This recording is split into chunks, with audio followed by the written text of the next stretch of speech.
Para testosterona são duas coisas, tá? Primeiro, você tem que produzir ela.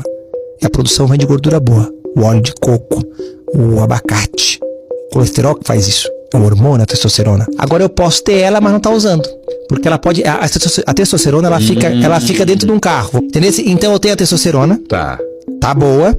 Mas tá circulando ela. Mas ela tá dentro de um ônibus. Ok. Só que se ela não descer, não adianta nada.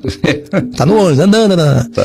Quem faz essa liberação é estímulo. Viu uma gatinha bonitinha, ou a esposa, né? Hoje ela tá mais sensual, tal. Então, é hoje. Então, estímulo. Aí o corpo vai pegar essa testosterona.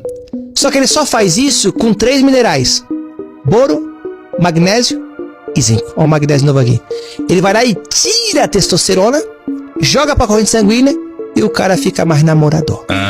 Aumenta a massa muscular também. Então, aumenta também. tem que estar usando suplemento disso quando o problema for sexualidade.